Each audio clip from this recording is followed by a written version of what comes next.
sababu ya njia ile. Sikiliza nikwambie, siku zote njia ya mafanikio huwa inaonekana kuwa ni discouraging way. Wana wa Israeli wametoka Misri, wanaye Mungu wanafahamu ya kwamba Mungu anaweza kuwaokoa kwa mkono, tena mkono mkuu. Mungu amewaongoza dhidi ya mfalme, wamempiga, wamemwangamiza na watu wake wamewateka nyara, na mji wao wameuchoma moto, wameuharibu. Lakini inafikia point ambapo Mungu anawaongoza tena kuelekea katika njia ambayo Mungu anafahamu ya kwamba hii njia inaweza ikawafikisha watu wangu katika nchi ya ahadi. Lakini Biblia inasema ya kwamba watu wakakata tamaa. People were discouraged because of that way.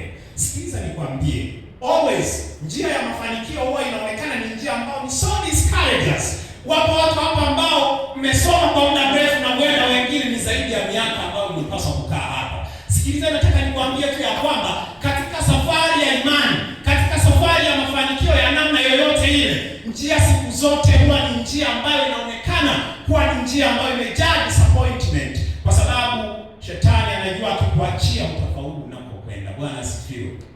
Sasa wana wa Israeli wanaanza kumlalamikia Mungu. Biblia inasema ya kwamba wakaanza kumlalamikia Mungu pamoja na Musa. Wakamwambia ya kwamba hivi Mungu, inakuwaje umetuleta hapa unatamani sisi tufe jangwani? Wamesahau yale matendo ambayo Mungu amewatendea hapo zamani wakati wanatoka katika nchi ya Misri. Labda katika hii sabato ya leo ya kumshukuru Mungu kwa kila ambacho amewafanyia, nataka nikukumbushe tu ya kwamba usisahau kukumbuka wema ambao Bwana amewahi kutendea kwenye maisha yako. Kuna watu ambao hapa akifaulu vizuri anajua yani kwa sababu ya akili yake. Anapotembea mtaani akiwaona watu ambao hawajasoma, anaona kana kwamba ni takataka, wao hawakupata nafasi. Nataka nikwambie hayo yote umeyapata kwa sababu ya Mungu aliyekusaidia. Kumbuka kupeleka shukrani mbele za Mungu aliye hai. Nataka niwatie tu moyo ya kwamba njia inaweza ikaonekana ikiwa na kona nyingi. Njia inawezekana ikaonekana kuwa ni njia inayokatisha tamaa. Wakati mwingine unamwona Mungu, je, Yesu anajali kiasi gani? Watu wanapokuwa wakiimba Yesu anajali, wewe hauoni jinsi Mungu anavyokujali. Lakini nikutie moyo katika jioni ya leo ya kwamba Yesu bado anajali maisha yako na amekuandalia taji ya uzima. Popote mahali popote ambapo unakutana na changamoto, usikate tamaa, kwa sababu Mungu ndiye aliyeruhusu upitie hiyo changamoto, na ukisha kutoka utatoka ukiwa umetakasika kwa jina la Yesu aliye hai. Sasa Biblia inasema ya kwamba hawa watu, ukisoma wewe na Biblia inaeleza, inasema ya kwamba hawa watu walikuwa wanafahamu njia ambayo ilikuwa ni njia ya mkato. Sikilizeni niwaambie, siku zote njia zetu za mkato huwa zinaonekana kuwa ni logic siku zote tunapokuwa tukisafiri. Sikilizeni niwaambie, mtu kuingia mtihani anaweza akaonekana kuwa ni mjanja kwa sababu anaona hiyo njia ni logic kwake, lakini sikiliza nikwambie, njia zote za mkato huwa zina majuto ndani yake. Wenyewe wanatamani tu akatize, na huku Mungu alikuwa amewaambia ya kwamba mnapopita katika ile nchi ya Kanaani msiwaguse taifa la Edom kwa sababu wale ni watu wenye nguvu. Na ukisoma Hesabu sura ya 18 kama sijakosea, wanapewa maelekezo.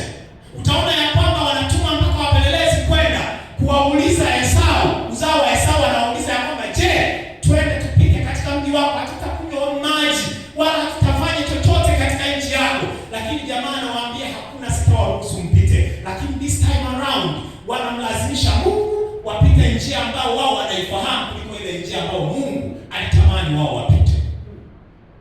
Lakini Mungu akakasirika. Siku zote Mungu tunapomkasirisha huwa hatukasiriki na kutuangamiza, isipokuwa huwa analeta kitu ambacho kitatukuta uenda kuwa karibu naye ili tuweze kumtafuta. Wakati mwingine utaugua kwa magonjwa mazito ili mradi tu wewe uweze kumgeukia Mungu hapo na kutafakari mambo makubwa ambayo amekutendea kule mwanzo. Wakati fulani utasahau mtihani na akili unazo, lakini lengo la Mungu sio wewe kukuadhibu. Lengo lake ni kukurejesha kwake. Biblia inasema ya kwamba Mungu akajibu. Unajua, nikasoma kitabu kimoja kinaeleza ya kwamba wakati wanasafiri kwenda katika nchi ya ahadi, Biblia inasema ya kwamba lile jangwa lilikuwa limejaa majoka yaliyokuwa chini ya vumbi. Na mnaelewa ya kwamba wanyama wote wanaokaa jangwani sumu yao huwa ni kali sana. Kwa kadri wanyama au wadudu wanaoishi jangwani, kadri ya kulingana na mazingira yao, anayekaa jangwani sumu yake huwa ni kali zaidi. Bwana asifiwe. Sasa haya majoka yalikuwa chini tu ya mavumbi ya jangwani.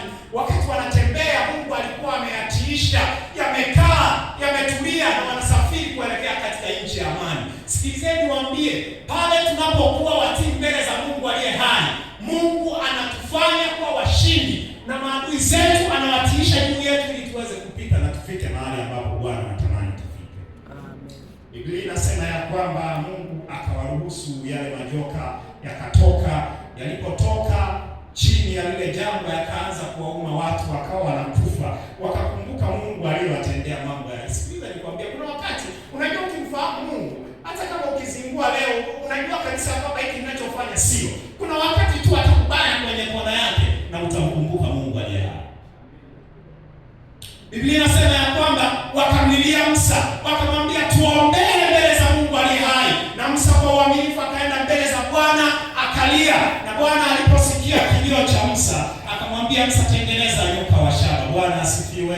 Tengeneza nyoka wa shaba nawe umweke juu ya mti. Itakuwa kila atakayemtazama ataishi kwa jina la Yesu aliye hai. Bwana asifiwe. Musa kwa uaminifu akaenda akatengeneza yule nyoka wa shaba.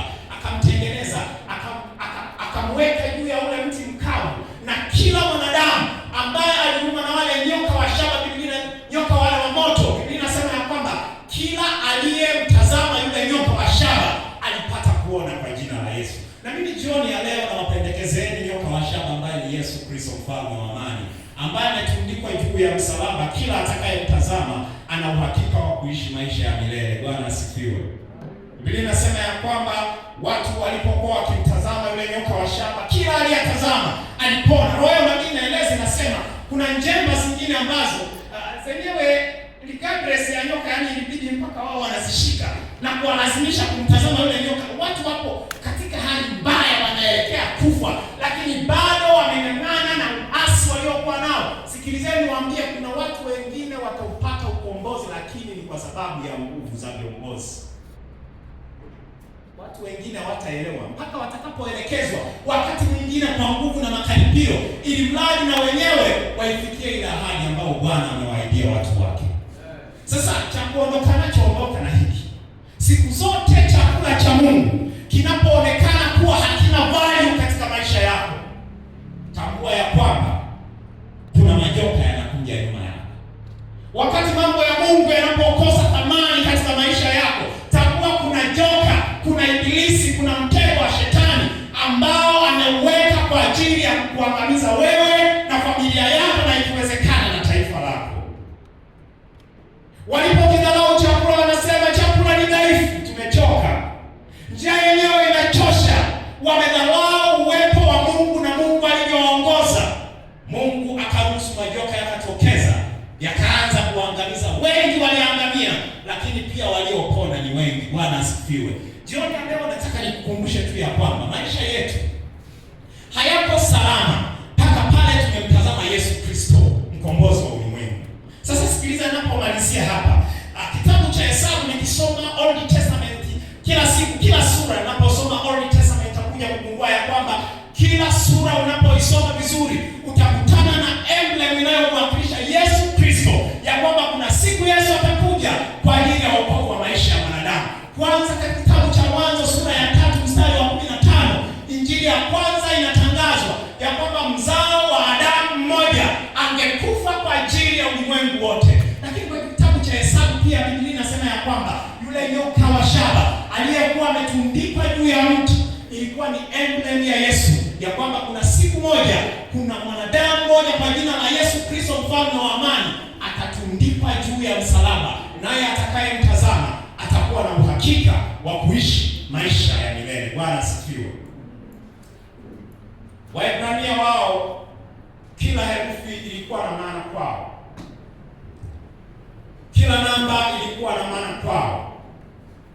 Namalizia na hii kitu. Kwa nini tunajifunza sana kuhusu habari za injili ya Yesu Kristo? Neno Jesus na neno msalaba, ambao tuna msalaba na Yesu Kristo ni vitu ambavyo